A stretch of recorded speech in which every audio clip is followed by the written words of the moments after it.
Let's see. Check your internet connection. Oh, there you go. All right. Well, we are live. Never mind. This thing gave me a little pump fake.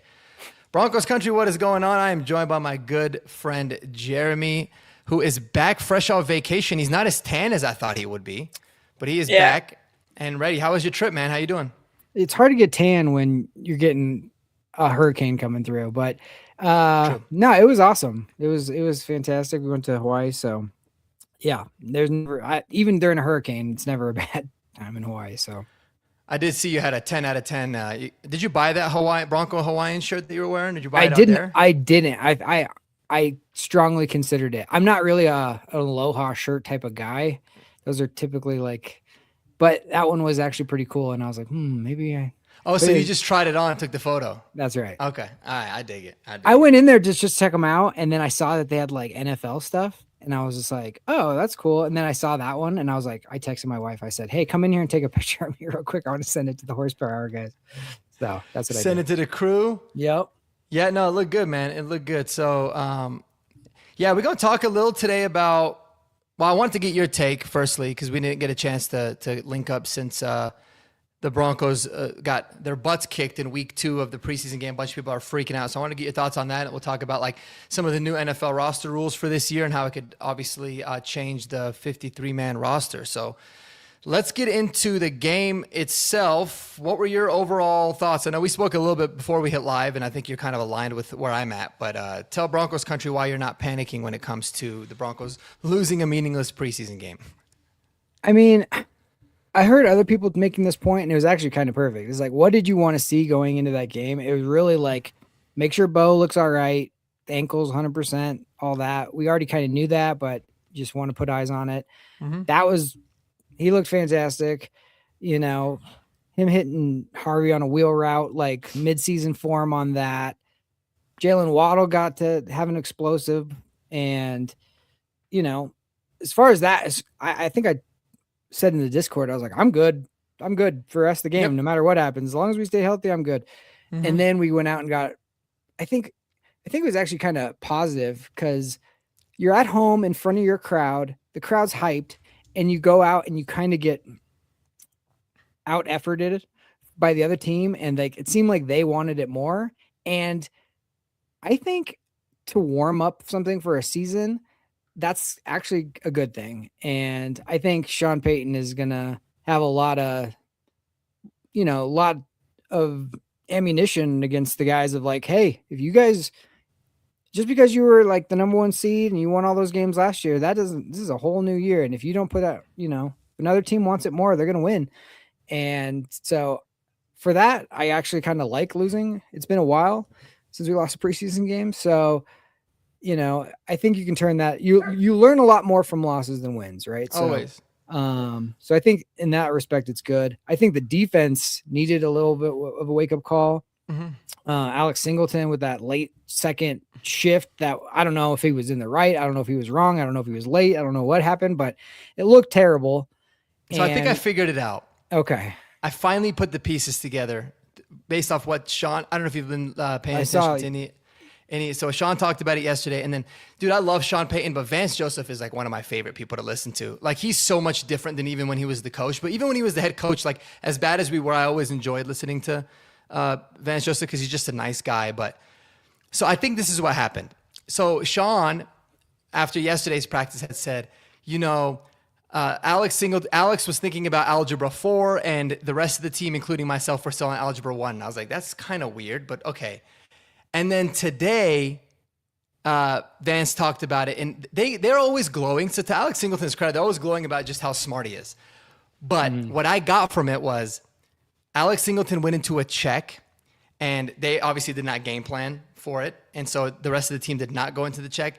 And he's happy because he didn't want to show that specific check on film. Oh, okay. So it was almost like instinct for Alex Singleton, but the other guys were like, hold on, like, what do you mean? So they didn't end up doing it. Like my guess is that they were probably not really allowing like any checks to be made. And so when he did it, everyone was like, just ignored it. And they didn't want to show any of that on film. And you know how they're really, so I think that's ultimately what ended up happening. So Alex Singleton just kind of did more than he was supposed to, I think is what I got from it. But okay, that makes sense. It was It didn't look good, but that makes sense. Yeah, no, not at all. It's because Alex Singleton did something. Alex did something completely different than what everybody else did, and it Yes. ended up looking terrible. But yeah, it was what it was. And he also gave some pretty interesting comments today. And he said, I was blown away by this. So I'm curious if you know, what down did the Broncos have most of their sacks last year? First down, second down, third, or fourth down? What do you think they had most of their sacks?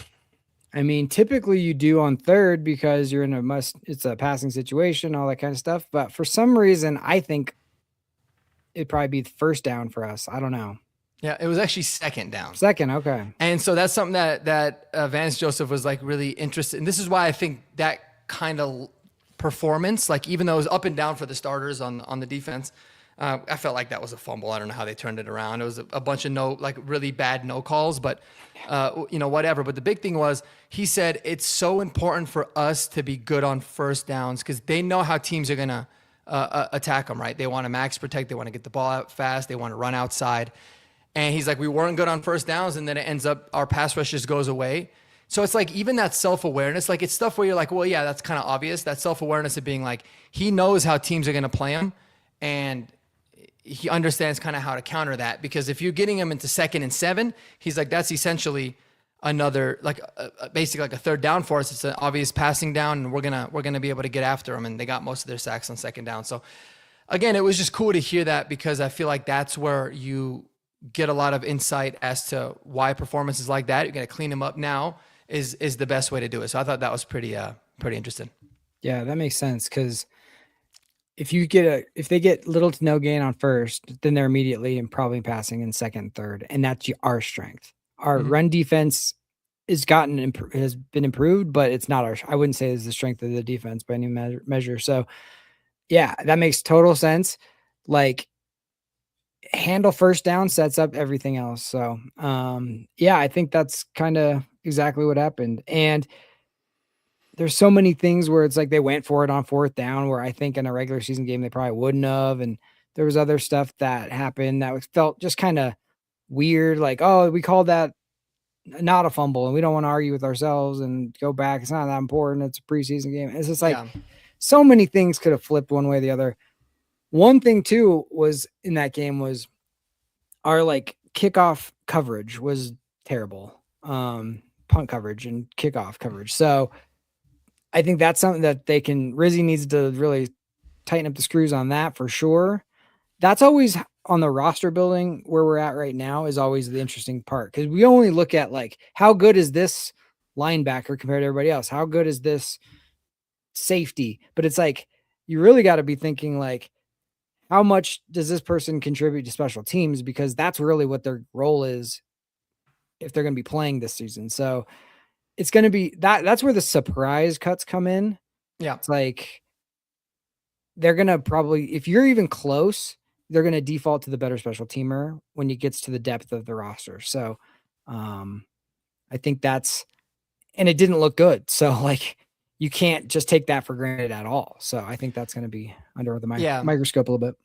Yeah, he discussed that a little bit too. I feel like we always look really bad in preseason because we're like mixing in a bunch of guys. And he had said, obviously it's super important for him to pay close attention in the personnel meetings because if there's guys that they view as long shots to make the roster, he's like, all right, well then now we're not going to play him on special teams as much in this final game because we know they're probably not going to make it. So that could be a tell as to how that's going to get sorted out too. But he figured it out last year. I think he will this year too. And, Coach Chris here, thanks for the comment, man. He made a good point. He said, what scares me if the dump off play that's killed us for the last 3 years showed up during the Packers game and ate up a huge chunk of yards. Yeah, I mean, I think the self-awareness of just understanding like what certain teams like to do, the dump offs, the boot actions, the running outside, because they know that if there's one weakness on our defense is the lack of speed we have, specific at the linebacker position. But, as long as we can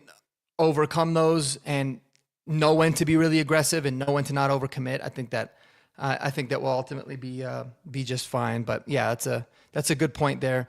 And then he says here, Webb is supposed to have the tight ends active, but against the Packers, where the heck were they? I get it's the scrubs. Do you have any thoughts on that overall in terms of just getting any of the tight ends going at any time? I mean, we've been waiting for the tight ends to be active for the last 4 years. So, like, That's a good point. I mean, it's not really that surprising at this point. Yeah, it's supposed to happen, but I don't. And I'm very curious if that's like a Bo like thing where he looks to them last, or if it's just they get the least separation. So I don't know. I really honestly like that was one of the things that they talked about in the offseason that Davis was going to like look to, and that hasn't happened yet. So maybe they're saving it. Well, I did see Adam Troutman got involved. He caught a pass. That's always unique to see. But yeah, I mean, I would say I think that there's a lot of things you don't want to show, right? And I think that's just a part of it. But then when it came to like the backups, like I wanted to see Jolie more. I wanted to see Bentley get involved in the pass game. The protection was so bad for Sam Ehlinger. Like he didn't even have any time at all to look at anybody, let alone the tight end. So I just think that they couldn't get to it. But I mean, the tight end situation at this point is just like, let's hope for the best and see what we got. Moving forward with this team. Good evening, Richie, man. I appreciate you. Thanks for coming in. I mean, who doesn't like a nice tight end? I definitely am a huge fan of that. So I think we would all certain agree. Respects. Yeah. Yeah. But that's a perfect segue into the 53-man roster. So before we talk about, I'll pull up the screen here and we'll kind of talk about the prediction that I have as of now. There's a new NFL rule for any of you guys that are not familiar. I did put it on my Twitter as well, but it's kind of a cool rule, but it's also very logical when it comes to the way that it works. So, and I think it's going to affect the way in which we do some of these. So essentially now NFL teams can now place up to 2 players on IR before roster cuts with a designated to return status. So the way that it used to work in the past is that if you put somebody on IR before roster cuts and you didn't carry them onto the 53-man roster, that means they were automatically going to be out for the year. So now you can put 2 guys that are designated to return. If you wanted to do that in the past, what you had to do is actually keep them on the 53 until all the waivers claim. And then once all the waivers claims happen, you would, put them on IR and then you'd be able to sign somebody else. We've done these kinds of moves in the past with like Prentice and Throckmorton and Troutman like several times, I think. So it just makes it easier. So for example, now the Broncos have a few guys that are injured that they don't have to, they might be able to just put them on short-term IR right now, and that saves a roster spot for somebody else. Like an example, that would be like Frank Crum. So Marky times have changed. Twitter is gone. It's always going to be Twitter. I'm not calling it X. Sorry, Richie. I did it once the other day, and I didn't like it. So it's always going to be Twitter.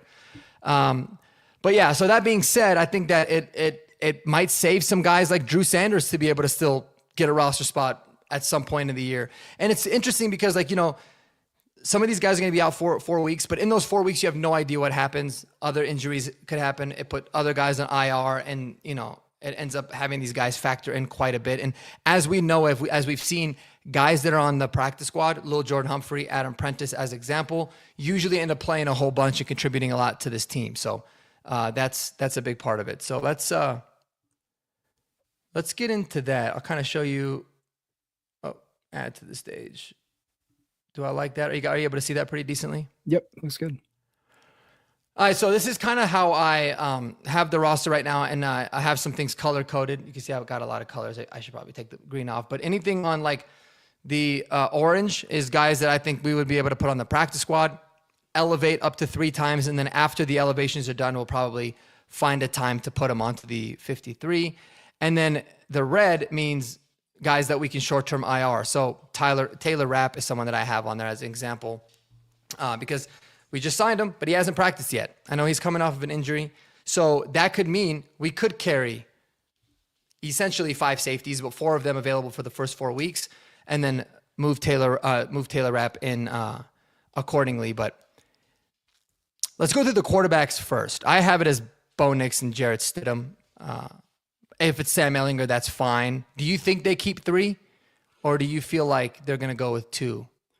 It only depends on what they promised Ehlinger. Like Ehlinger stuck around for some other stuff, and I don't know if the deal with him is like, hey, we're going to keep you on as emergency, but we're going to be moving you back and forth, blah, blah, blah. That's what I'm thinking is probably going to happen. So I think they'll probably just have two. When you have someone that on board with your Mhm. team, it seems like that would be a logical guy to do that. Yeah. Because he's Whereas, vested and he can pick wherever he wants to go, so he can stay. exactly. I don't know if I think Stiddy might, if we did cut him, might probably want to go get other opportunities, or at least would be, you would think, a little bit more sought after. I don't know why. But yeah, keeping 3 just makes it hard, man, because of how deep this roster is. Yeah. So I got him going with 2 there. And then I just got him keeping 3 running backs with Prentice on the practice squad elevated up. Do you think Bidet or McLaughlin or Cody Schrader make the 53 ultimately? I wanted to see more Schrader personally, but yeah, I mean, I know they love Bidet. I know that McLaughlin's kind of like, they talk about how much of like a locker room guy and important spirit guy of that room and all that stuff. But yeah, it just seems like, I mean, those 3 you can put in pen for sure. Like that, they're in. It's just how many extras. I think it's just going to come down to the math and all that kind of stuff. But I would bet on 3 there. But it would be, those are going to be the most interesting cuts, is Bidet and McLaughlin. Yeah. Yeah, I think so too. And I think between those 2, you could get one of them on practice squad. It's most likely going to be Bidet. And then same with Cody Schrader too, who I think has probably looked the best of those 3. It's not really saying much, but I've liked some of the stuff that he could do. But yeah, we know it's going to be a 3-man roster. So that'd be 3 running backs on the main 53. The wide receivers, I think that's pretty much penciled in, or I guess you could write it in pen. Lil Jordan Humphrey might make the 53, but I think he's someone that will ultimately contribute quite a bit, but he'll probably be a practice squad guy too. Would you agree with that? Yeah. I mean, I was thinking like, it just depends on if they want him day 1 for practice squad or for special teams, that kind of stuff. But the other guys, unless they make a move there, or like a trade that comes out of nowhere or something like that they did with, last year. But I think that's pretty solid right there. Yeah, I would agree with you. I'd say somebody that was big for me that I think really caught my eye, and the coaching staff, is Cameron Ross. Mm-hmm. I think he could make it, and you could still put Lil Jordan Humphrey on the practice squad. Let's just do that for the sake of argument, which would mean we'd have to probably cut somebody somewhere. Okay. And it could be on the tight ends, because I go back and forth of, do we keep 5? I think we keep 5. I don't see Jolie or Bentley not making this team. I think Bentley's shown a lot as a blocker. Jolie's obviously just more of a developmental year. I always thought, man, it could be Nate Atkins, but I know Sean loves Nate Atkins. He's a 4-phase special teamer. He can block, and he obviously understands the system pretty well. Yeah. So they could keep 5, and then maybe cut somebody on defense and go with 25 on each side, or I don't know. What are your thoughts on work out the tight end room for me? Because I'm always going back and forth with this. For me, I think Bentley is the real question mark. If the plan is like, we're definitely not going to showcase Bentley in the preseason because we want to try to move him to practice squad so we can keep him. But that's a dangerous game to play too. If you like him, you should keep him, because that room is not stacked by any means. So if you have up and coming guys that you have plans for, don't mess around, in my opinion. But that would be the one. I don't think they're going to cut Jolie. I don't think they're going to cut Troutman, obviously, or Ingram. Atkins, just his versatility is just so valuable. Yeah. And he's a gamer. Like, you can make the argument he was the best tight end for a lot of games when he was healthy. So, not saying much again, but no, I agree. No. And again, like, I just feel like what I've seen from Bentley in terms of how good of a blocker he's looked to be, like, I think that the passing game upside's there. So I could see him replacing Nate Atkins, but yeah, I mean, I would agree with you. I feel like Bentley might be the biggest question mark, but yeah, I think it'd be tough to see him, because I feel like if you moved on from Bentley, he'd probably get claimed by some team that just wanted to bring in some more talent. Whereas Nate Atkins, he might get claimed too. I don't know, unless they have an understanding with him that he'd go on practice squad. So yeah. So we can keep 5 there. 9. I got 9 offensive linemen. I think that's what we've done basically every year. Okay. But this is where it gets interesting. Like, So Frank Crumb's been hurt. He got injured in the last game. It doesn't seem like it's overly serious, but he's someone that you could, move down and you could put him on short-term IR as well, right? So if you put him on short-term IR, that would leave 8 total linemen. Now you'd probably carry somebody else like a Throckmorton or something. So yeah, Throckmorton or Pert, which he hasn't looked great, but who I actually like the most of all of them is Ortega. Yeah, and he's gotten a little more run too. Yeah, because he can play some center. So just as an example, you could do that. Palacho could play either tackle spot. Casey, if you needed to, could probably play tackle. Matt Pert would make sense, even though I think he sucks. Or Throckmorton. So yeah, I just know that they like him. That's the thing. Mm-hmm.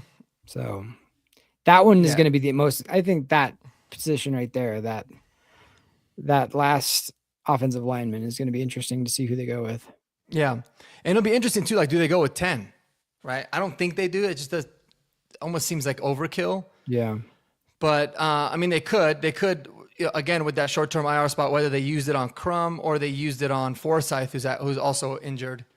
I think that could that could kind of mess some things up a little bit too. But I mean, we'll they started Throckmorton, so yeah.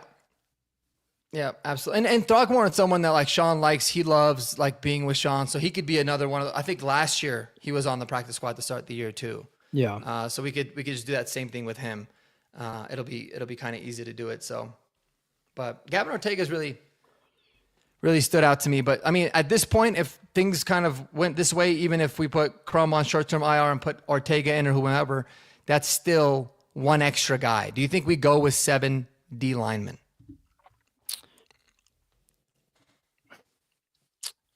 Yeah, probably. Because, man, I just don't know. I mean, I don't know who you would cut. I know. I mean, I don't see them giving up on like Savion Jones in year 2. Jordan Jackson's looked really good, and they're definitely not going to cut Onyedem. Yeah. Wazirike has shown that he is super valuable. Like, last season, like he had a great, response season. And everybody else is kind of like for sure starter. So yeah, I don't see. And I think you have to keep an extra guy with JFM not being here too. Yeah, and I feel like any of those guys that you cut, those bottom 3 guys, or bottom 4, I guess, you wouldn't be able to get them through waivers, in my opinion. Even Jordan Jackson. So yeah, I think 7 there, and then here's maybe where we're gonna have the most disagreements. I have 5 inside linebackers here. Okay. Because I don't think at this point Karene Reed will actually make it to practice squad like I originally thought. I always felt like he was going to be the first guy, the first man up.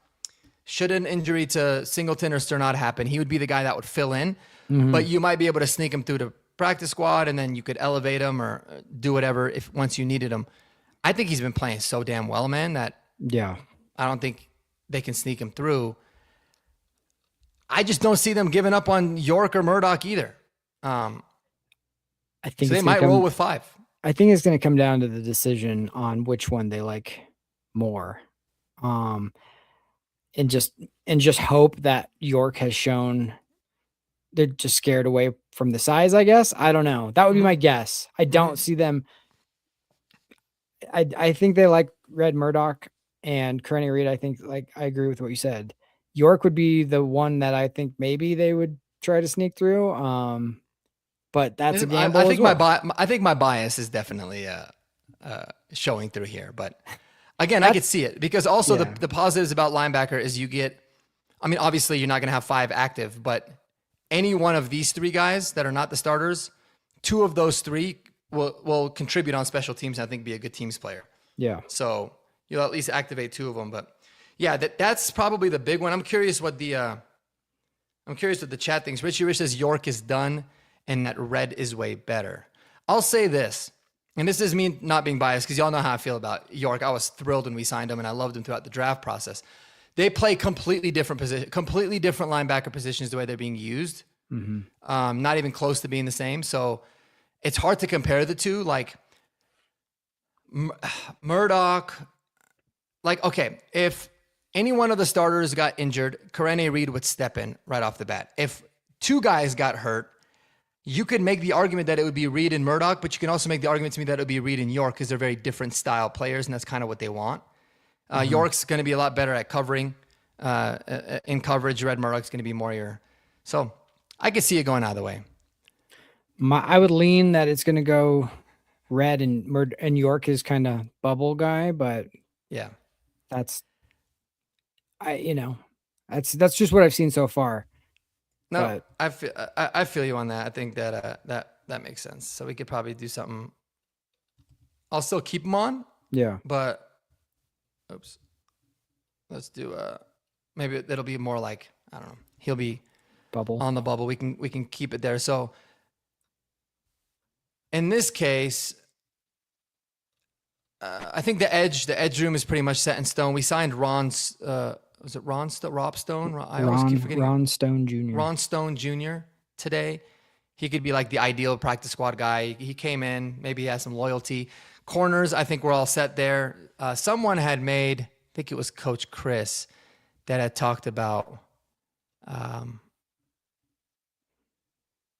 Barron not looking good. I would tend to disagree. I thought Barron looked really good. He gave up that touchdown, but that was just kind of like a really great play by the offensive guy. I thought he had really good coverage. I think he's fine. I think Chris Abrams-Drain's a stud too. But I think we're good on corners. Do you have any thoughts on the comment or on the cornerback positions? Do you think there's a chance we go 6? Yeah. Who would be the 6th? Reese Taylor or Brent Austin, most likely, are the next 2 guys up. It depends on Riley's injury. They kind of said it wasn't that big of a deal. But if that's like a going into the season type of thing, but I don't think it will be. So I think the 5 is probably, I mean, those 5 that's about as good of a cornerback room as you're going to see in the NFL, I think. Yeah, no, I would agree. And then here, I guess in the edge room, this is where the short-term IR thing that we were talking about can really come into fruition too, right? Because as Dave says, find me a better duo than Drew Sanders and IR, right? It's an unbelievably iconic duo, but you could still keep Drew Sanders on this team if you wanted to, and just put him as an IR guy, and roll with that. So he'd be like your 6th edge at some point of the year, should you need him. I always felt like he should be playing inside linebacker. I like the fact that he could kind of give you depth at both. That's why his roster spot to me always made sense. And that's why I think this short-term IR thing helps someone like him out the most. Yeah. I mean, so I guess we'll see. It's just like, it's like this guy that's like, I can't believe I'm spacing on the name, but what's the wide receiver that everybody wanted for so long? And it's like, it's gonna, one day it's coming. A.T. Perry? A.T. Perry. He's the A.T. Perry of like the defense. Like just I know he got cut too. He got cut too by the Steelers. Yeah. So he's actually available. A.T. Perry's available. Oh, don't even start down that train again. Dude, if we had cut Hakeem Butler and instead of Ron Stone brought back A.T. Perry, you already know me and David would have been having a dedicated 3-hour show. But yeah, I think that it could help. It could help with that with somebody like Drew Sanders in terms of just it's basically a free spot. You know what I mean? Yeah, I mean, and he's talented enough, especially in the edge position. Like if you just like, hey, Drew, go get that guy with the football, he can do that.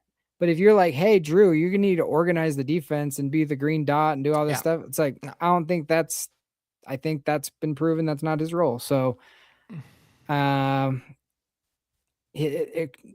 new rule could end up keeping him around one more time just to see. Yeah, that could save his butt, man. Yeah. Yeah, we'll see with him. And then that's where, like, it also, I thought about Taylor Rapp right off the bat because he hasn't practiced since he's been with the team. I don't even know what freaking jersey number he's wearing. But it almost makes me think the reason we signed him was to have depth safety because we weren't super happy with our depth, but we also felt like he still probably needs some time to get right, and you can short-term IR him, go with the depth that you have now for the first 4 weeks, and then after that, if you need to figure it out. I think he's probably the most likely candidate to he's wearing number 33, by the way. 33, I was about to say, yeah, it's 33. Yeah. Most likely candidate for that short-term IR stuff, which would allow for us to go with 4 safeties to start the year? Because I don't think we were ever going to do 5. I mean, even if Taylor Rapp, let's assume he didn't go on short-term IR, I can't see a situation where we're going with 5.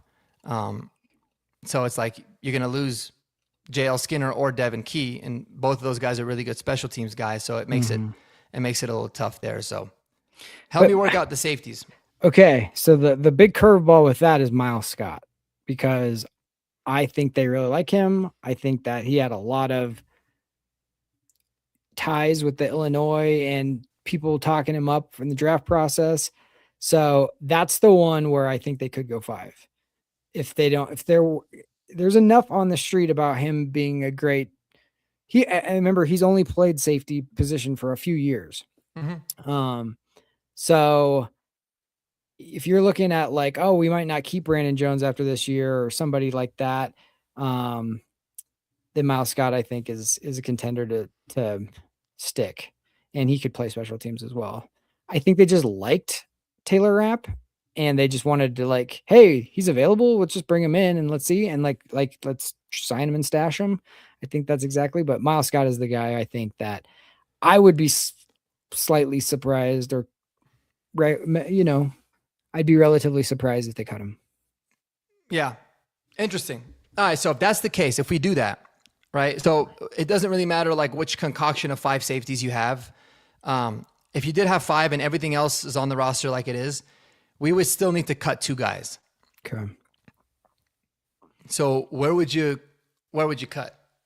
I mean, are we already cutting Prentice and Humphrey? Yeah, that's not including Prentice and Humphrey. Okay. They're not taken into account. Cameron Ross is in this particular case though. So. And the guys in red are obviously they don't count towards it.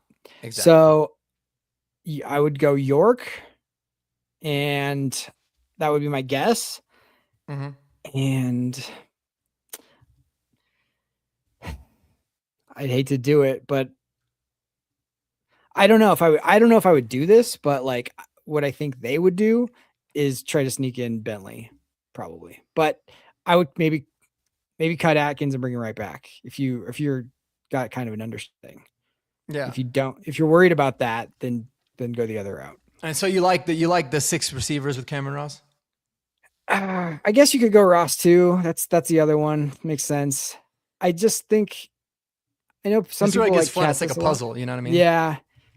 It's just I guess Ross is a little older too. So maybe there would be less interest, but he's popped a lot. So yeah, I guess that would be the other one too.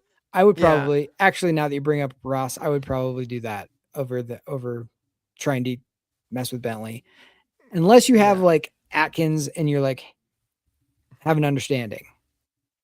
We're gonna bring you right back, but that would be I would probably go Ross. But that's why I kind of feel like that's more likely to happen with an Atkins, right, than a Bentley. Definitely, Bentley, because with Nate Atkins too, because he's a vet.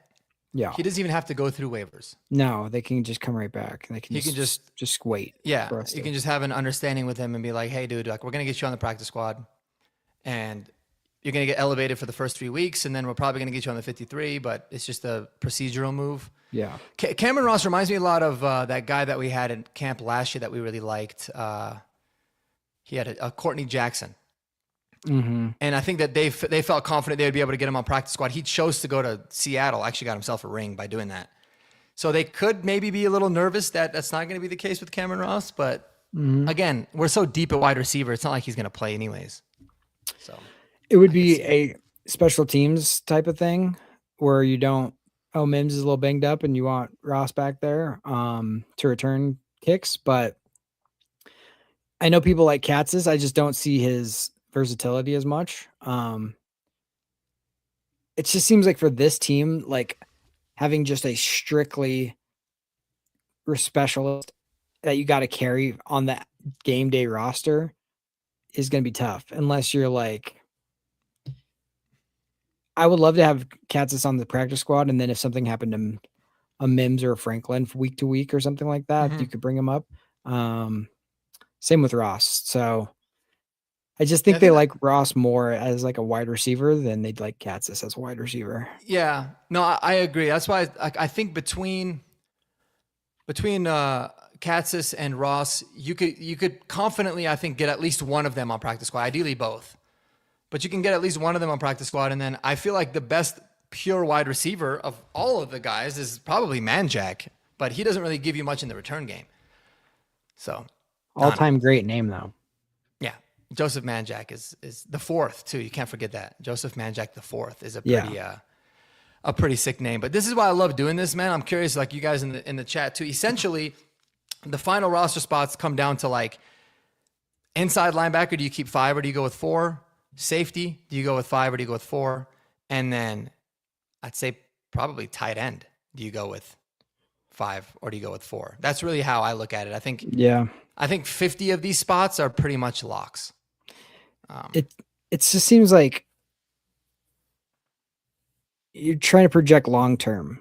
You're trying to develop, but also have depth. So tight end, you have 2 guys right there in a Jolie and Bentley that you probably really like that you brought in that's shown potential.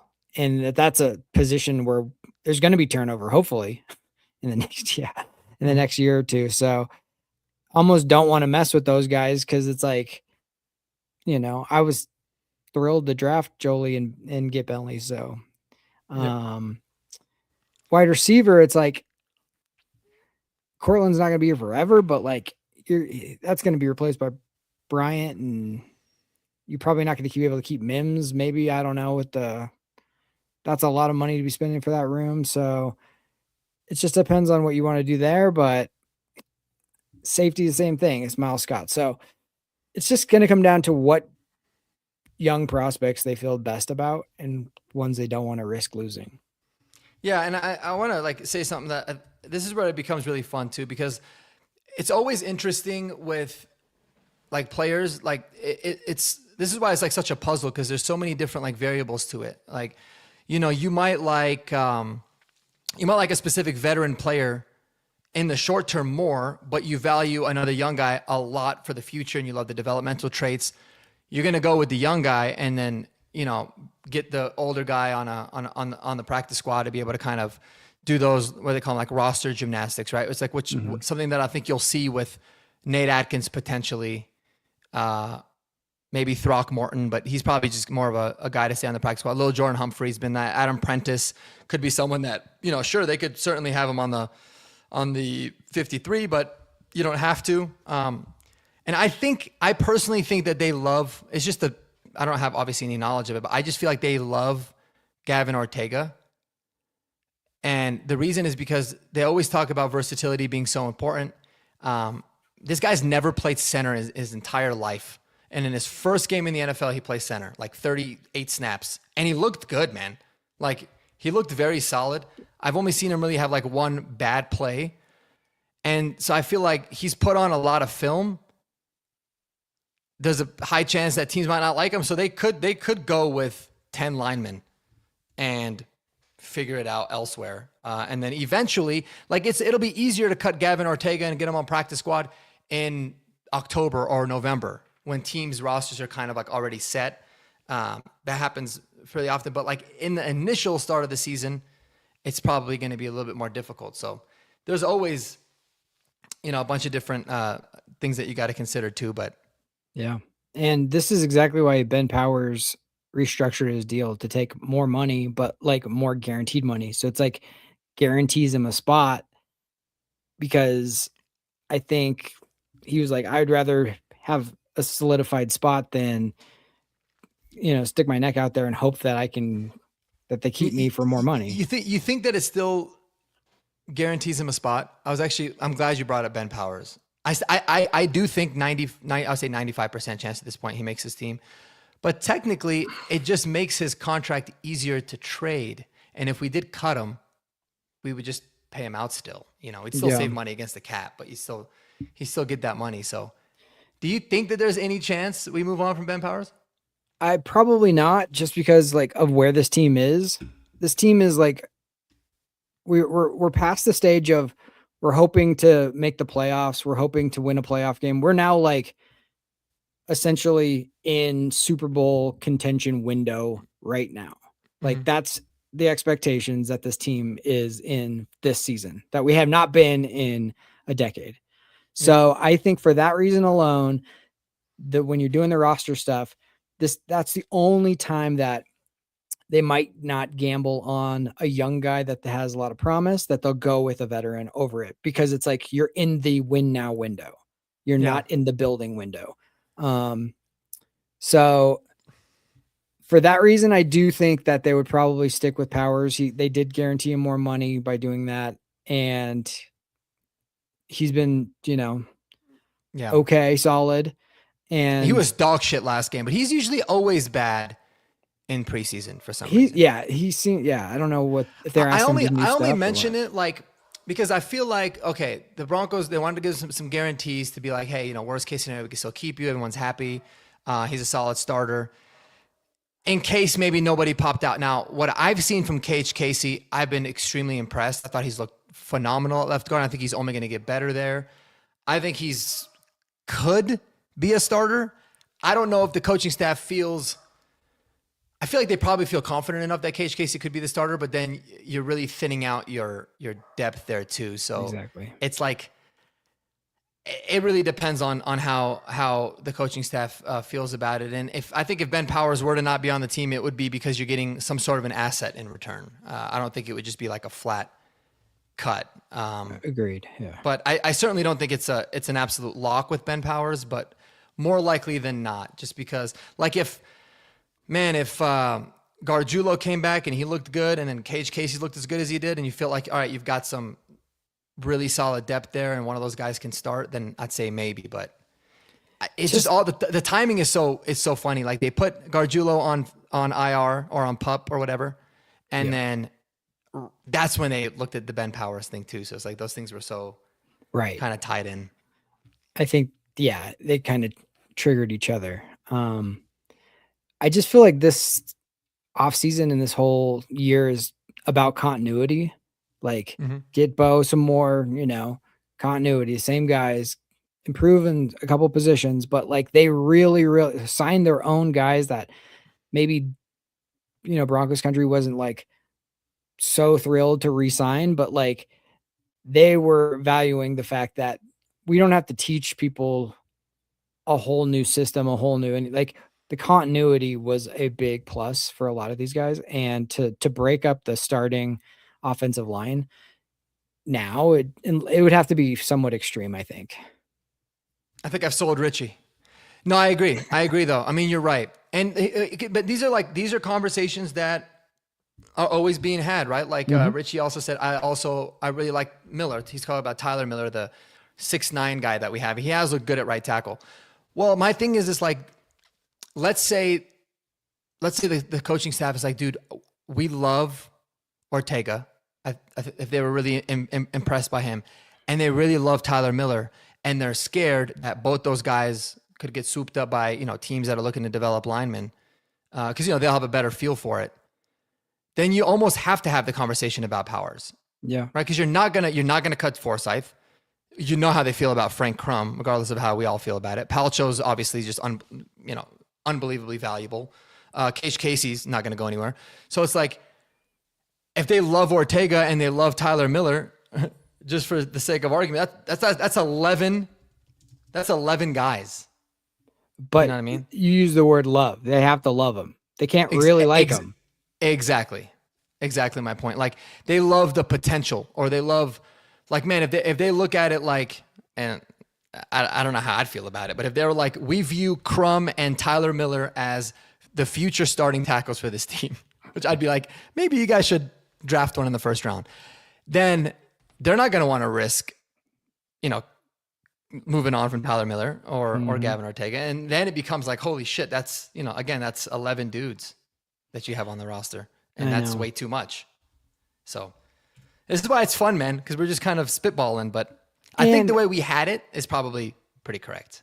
More accurate. You would think, but every year you're like, oh, I didn't see that one. I got that wrong or whatever. We all have our guys we personally like that always influence these types of things. But like, I don't know if maybe they love Katzis more than they love Ross. And I don't know that, but like Yeah.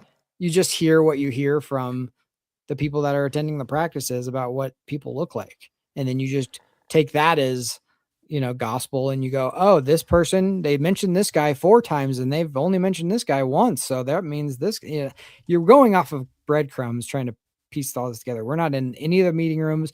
We don't know these people's personalities. We don't know their work ethics, any of that stuff. So from what we have to go off of, that's what it seems like. But Yeah. that's what's always interesting about Sean loves to basically like tell you after the fact and be like, I was being really quiet about this, but actually I really love this. You know what I mean? He'll tell you, he likes to brag about how he tricked people. So, it will be interesting to see kind of the math. And here's going into that third preseason game, like who they play. Do you think is a good indicator, or do you think that they're just not going to? Sean seems like a guy to me. I guess my question is, Sean seems like a guy to me to almost hide his people that he likes as opposed to like display them sometimes. Yeah. Yeah, no, I would agree. I mean, I know I feel like they tried to display Alberto Cuebunom. That was with Sean, right? That was his first year. And then, otherwise I feel like he does kind of try to hide guys. I think what'll be really telling is which guys play the most special teams snaps, like on coverage. Like when you go on the PFF and you look at the amount of snaps and you compare them to the previous, if you saw someone was like playing quite a bit of special teams and in the last one he didn't really play at all and he's a clear bubble guy, I think that's a pretty clear indicator that like he's not going to make this team. And the guys that were playing a lot of special teams, they might. You talk about like these last few guys, but otherwise, I don't know. I don't know how it's gonna pan out. So we'll see. And then, I'm writing these names down. I have like Pert and Throckmorton written down. And then, Pert can give you tackle, guard versatility, Throckmorton guard center. You feel like you could probably get both these guys on practice squad. And that plays a role into it as well. Cause then it's like, okay, these are your ultimate insurance policy guys that you have on practice squad that are veterans that can come in. And then maybe that allows for you to keep another young, prospect like a Tyler Miller on the 53, but he's probably not going to play at all this year. Or Gavin Ortega, for example. So there's always part of that. But I think, man, like, I think so. I think it's the inside linebacker because you also got Jordan Turner. That's a big piece of this too. And it's like if they come out and they don't play Karene Reed at all in this last game and they don't play the starters, okay, Karene Reed's like a lock to make the team. I think Karene Reed's but then they go a lot of like, they play Murdoch a lot, or they don't really play Murdoch all that much, and they go heavy with York and Jordan Turner. I mean, those kinds of things you might be able to figure some things out, but like Sean's so scared of like tipping his hand on anything. I don't think us fans are going to be able to figure that out either. Let alone other teams. So and there's only so many bodies that you can. You know what I mean? Like sometimes people have to play. You can only you can't rest everybody because you still need a lot of people to play. So it's more about like how long and in what situations. Like at first they said Bo is going to play the second and the third preseason game. And now I'm hearing that Bo probably won't play the third preseason game. Yeah. We'll see. So that'll be interesting.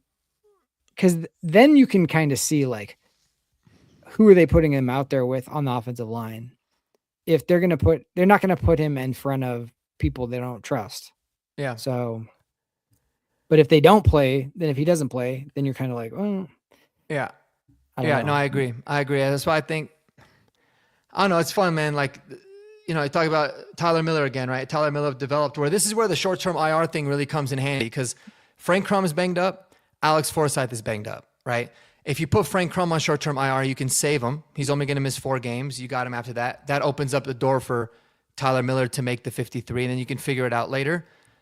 You put Alex Forsythe on IR. Okay, now Gavin Ortega is that guy that can make the team and be able to you're essentially carrying like a hybrid 10 offensive lineman instead of 9 as well. So that's just kind of something that was on my mind that I wanted to get to there too. So that's why this new short-term IR rule I think is really interesting because it changes the math on a lot of these guys. Yeah. And allows for you to really like move things. Yeah, and you mentioned Forsythe. Like, remember when we lost the Kansas City game because he got blown back and everybody's like, "Oh, cut Forsythe, he sucks," blah, blah, blah. And like the whole team was like, got his back, and they're like, nobody works harder than Alex Forsythe. You know what I mean? It's like, so those are the types of things I'm talking about where we don't know how a person is behind, just marching them out there. Like they could love somebody for all these reasons. I think Pert, they like his intelligence and stuff like that. So even if somebody doesn't play well, or if they're trying to have him do new things, we don't know those little details. We just go, he didn't play well, so he sucks, so they just cut him. Yeah. And it's like, it's not that simple. So for sure. They saved Crum when I thought he was a goner, and they made an effort to be like, no, we want him. Dude, they've like tripled down on that this year. They love Frank Crum. Yeah. And he looked terrible last game, but I always remind people, like, he came in and played a little bit last year and he looked really good. Offensive linemen are going to struggle when they're playing like half their reps on left tackle and half their reps on right tackle. But when they settle into a role and during the season, that's what they play, they're going to look a lot better. But like everybody on the team loves Frank Crum. Yeah. I feel like there was like a whole week where like different players were like, dude, Frank's the best. Everyone that comes to, so like, he's not going anywhere. No. Alex Forsythe ain't going anywhere. And you know what we feel like as fans, it's obviously we should still have our opinions, but you have to take it into account that like there's a lot of guys that hate Nate Atkins, right? But if you kind of read through the tea leaves, this coaching staff loves him. I was never an Alex Singleton guy, but it's obvious the coaching staff loves him. Same with Troutman. So it's like, sometimes fans love Dre Greenlaw. The coaching staff didn't. So it's like you just never know, man. But that's what makes it fun. And even Dre Greenlaw was like, I had a hard time like picking up the calls and stuff and picking up the changes. And it's like, we don't know that. We just think Dre Greenlaw played at an elite level for San Francisco and was on the edge of like winning a Super Bowl. So he's good. But then he comes here and it's like, Richie just said, like, working hard does not mean good player. 100%. But what it comes down to so many times in every measure of life, not just football, is trust. Do I trust this person in tough situations? Yeah. And if you're a coach of a room of the, a linebackers, and you're just like, he's very talented, but I can't trust him to do the right thing with like a Drew Sanders or something like that. Like you're going to err on the side of maybe the less talented person because they're going to be in the right position at least. And they're not going to make you look like you're a bad coach because you said you might have told them over and over and they still didn't get it or whatever it is. So 100%, dude. Every time they talk, if you watch like Hard Knocks or any of that stuff, they always talk to the position coaches, and the position coaches will give you, they're never like, this guy's more talented than this guy, so we should go with him. They never talk like that. They always talk like, this guy comes in, he's got his head on straight, he does the right thing. I tell him, you know what I mean? Like that, it's always those type of reporting, not everybody can see you. Like you're in the room because you're talented mostly. Well, yeah. And try to show me an example of like a player that, you weren't really that high on, or you felt like wasn't that good, that was called upon to fill in, whether it be in a game in a pinch or like for an extended period of time. And you're like, man, they look terrible. Right? Like PJ Locke last year looked phenomenal when he came in, when a lot of people were down on him after we found out he broke his back, we kind of gave him a little bit of grace. But like Frank Crum as a rookie was struggling. And then second year he looked better, but then when he was called upon to come in and play like meaningful snaps, I thought he looked great.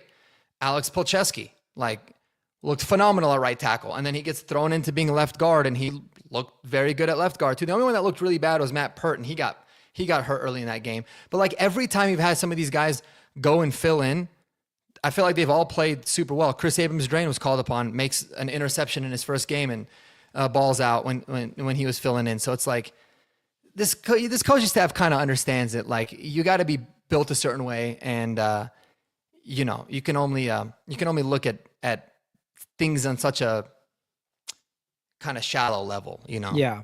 And the one time that I can think of where it didn't work out, which was surprising, was when Riley went down 2 years ago, and then they had the veteran guy come in instead of, like, the young and I can't remember who it was now, I've, like, Levi blocked it up. Wallace, Yeah. And I was just like, who you recently would retired. and you would think that guy would be the most trustworthy and in the right spot, and he was just getting absolutely, killed because it was like he was I guess I don't know if it was the twilight of his career and he was too slow or whatever it was at that position, but that is one time when they went with the vet that was like, ooh, they shouldn't have. They should have went with Yeah. somebody with the, That's a good point. You're right. And it's funny because if I remember correctly, was that 24, right? Yeah. I feel like he played earlier in the year and he looked fine. He looked fine in preseason too. He did. He looked good in preseason. He played a little bit. Oh, it was that. Yeah, he played like a bunch of snaps against like New Orleans earlier that year. Against the Chargers, there was injuries. Against the Chargers, you look at PFF, my God, he had a 92 grade, which I know PFF's like, yeah, whatever. But like he played well, and then all of a sudden it was like that Cleveland game was just a wreck. And they put his ass on IR afterwards. So I don't know if he was dealing with something. He was done. Could have been. But it was like kind of out of nowhere. Like he was really, really bad. It was that performance and that time when I was just like, oh, okay, I undervalued Riley Moss and how important he is.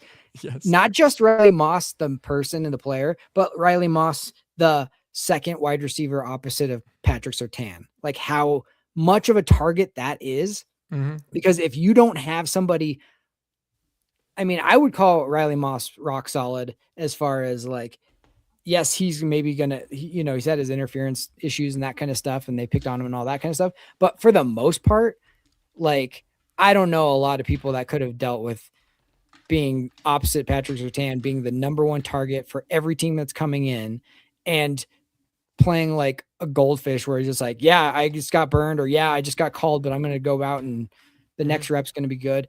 And that's exactly what you need right there. And I feel like Wallace just like exposed that so much to me that I was like, oh.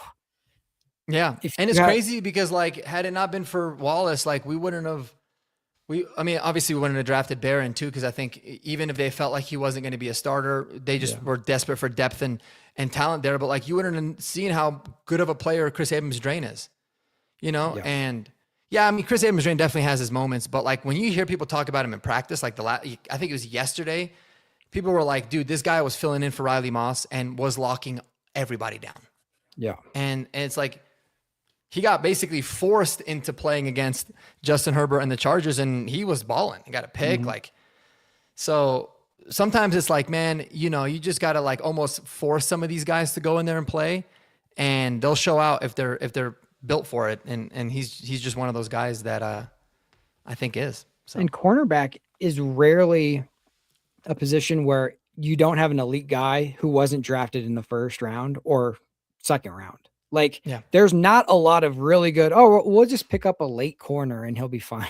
Yeah, like, it's rare. That's not that it's position. Super rare. So for you to get Riley Moss and McLaughlin and Chris Abrams-Drain later and develop them into guys that are like that good, like that is, people need to understand how rare that is. You're not going to be able to replace them easily. And Richie's bringing up the question that nobody wants to face, which is, Riley or J-Mac, we can really only sign one. I'm going to be upset by either one, and I'm going to be excited by either signing. So like, yeah, I know it's tough. I mean, I don't like subscribe to the notion that we can only sign one. Like maybe if it's a hypothetical question, it makes it more fun. Yeah. If we really love both those guys, we can make it happen, dude. Like we have enough cap space. We can make it happen. I think if I had to choose, I would choose J-Mac because he's going to be cheaper than Riley. I just don't think Riley would sign a team-friendly deal. Now, he'd be stupid to do that. It'd be great if he did. Yeah. And also, I think because we took Barron with the 20th overall pick, even though he's probably better suited to be a nickel, like I think he could play and do a decent job on the outside. Jaquan McMillan is just such a playmaker. And I feel like Riley Moss is going to be that this year too, though. I think he's going to have a really big year. I think he's going to, I mean, he got a pick in the first game. He's been balling out during camp. I think he's going to have a huge year. So yeah, it's tough, man. It's tough. I just think you probably go with J-Mac because it's cheaper. Yeah. I mean, but I think back to the 2015, it was like Aqib Talib, Chris Harris, Bradley Roby. You had those three, and that's why there was a no-fly zone. And on our team, Barron isn't one of those three, like right now. No, and again, I think he could be a baller at nickel. I think he's probably better suited to be a really good nickel anyways. Yeah. Because he's very good against the run. He can play in those, he kind of plays like a hybrid nickel role anyways, like in the slot a lot, on passing downs. So that's what's like a lot of people are not really giving enough credit to Jahdae Barron about. Like, I get it. He was a 20th pick and people have all these opinions, but like, dude, his versatility is like really good, but it's also, I think, been something that's kind of hindered his development up to this point because he's playing everywhere. Like even in the last game, he was the one that filled in for Riley, and then they kicked him inside, and he played a whole lot in the slot too. And it's like, that's cool that he can do both. That's very valuable, but it's like you can't really be a master of one. You kind of got to be a decent, like, what is it called? Like a jack of all trades, but a master of none or whatever. Yeah. That's kind of where he is. But I guess it comes down to like which trio do you fear more if you're the opponent? Is you got Surtain, you got, I guess you could say, I don't know if you put Barron in the Riley spot and then McMillan in the slot, or would you put Chris Abrams Drain outside and then you would be starting Barron still? Or would you rather have Surtain, Riley, and Barron in this slot, and Drain is like your backup? Yeah. So that I hear what you're saying. It's like the money, Riley's going to command more because of the position. But let's say if you threw that out, just the combos, I personally I'd rather roll with Barron replacing McMillan, and keeping Riley, but the money's going to dictate whatever. Yeah. So it's tough, man. It's tough because it's like, really tough. It's tough because like I think opposing quarterbacks fear Jaquan McMillan more because he's made quarterbacks pay. Like he's made big time plays in big time moments. But it doesn't just mean that like, okay, like you put Barron to replace Riley Moss, who again, that's always been my biggest crutch, is that he doesn't make quarterbacks pay. I do think that changes this year. But it doesn't mean that like, oh, okay, so Barron's just going to go out there and be fine. Like he could go out there and just get totally manhandled. And then you have to put Chris Abrams Drain in there. So it's $1 million question, man. And that's why these guys make millions of dollars a year to make these decisions. I would love to be paid to make it because we talk about it for free. So, but I think ultimately, man, if they really want both guys to stay, they will make it happen. Yeah. George Payton, he's proven that he'll make it work. And I mean, remember, you're rolling money over from like not making signings from this last year. Like people were like, you have this much cap, like, why aren't we signing this? Why aren't we doing this? And I think they were thinking ahead of like, there's some contracts that we're going to have to make tough decisions on. And maybe if we save some money, we might not have to make as tough a decision. So that'll be interesting to see what happens. Yep. Well, interesting stuff, man. It's been about an hour, so I think we're going to wrap this show up. Everyone in the chat, you guys have all been awesome. Thanks for joining this discussion. I could talk about this stuff for 5 more hours. This is like, one of my favorite things to discuss is like roster management, player development, all that kind of fun stuff. So glad that we finally have a lot of content to talk about. Jeremy, anything that you're looking forward to seeing the most in the final preseason game against the Vikings? I just want them to have the right attitude coming, like reacting to that kind of embarrassing loss, like come out, take care of business, even if it's not Bo and starters or whoever's in there. I want the mentality to be like, we're not going to like play with our food this week. Like kind of get the message that I'm sure Sean is sending this week. That would be the main thing. obviously the most important thing is injuries on anybody who would be making the team. You don't want injuries for anybody. So I mean, that's basically it. I don't need to see, somebody make. I don't need Manjack to make 7 catches or anything like that. It's just more of like I want to see a response of that. But that's pretty much it for me. What about you? Yeah. No, I'm right there with you, man. Obviously, no injuries is always a big win. And one last thing about Richie's comment. I think you're going to be surprised that Bo's contract is not going to, it's not going to affect the Broncos cap wise until I did like this whole I used this program and I put like a realistic Bo contract. I did it like a 10-year deal, like they did it with Mahomes, or like 8 years or 7 or whatever it is as an extension. His cap number is not going to be like super, super high until like 2031. So even if we sign Bo to a massive contract next year, you wouldn't feel the effects of it for the first couple of years anyways, because it's just going to be an extension off of his rookie deal, which has got to finish out. And then you do it after that. You can even put the 5th year, what is it? When you pick up the 5th year option, you can factor that into it as well. And it's not going to be nearly as deadly as people say that it is within the next 3 to 4 years, for sure. So you can, by the time his contract is hitting hard, you can restructure it. You might have guys that contracts are expiring anyways. Like you might have the last year of Riley's deal or McMillan's deal or whatever. So there's a whole lot of that. And when you have the richest owners and let's say you did a 10-year deal and you did $150 million signing bonus that you're spreading out over 10 years, that's where you're going to notice having really wealthy owners the most is with those massive historic contracts, because you can just push that signing bonus money over the course of the 5-6 years and offset a lot of that too. So yeah, it's great. It won't be that hard. Cool, man. Well, appreciate you tuning in, Jeremy. Hopefully we'll get a horsepower hour episode. I think we're going to work on trying to get something maybe tomorrow.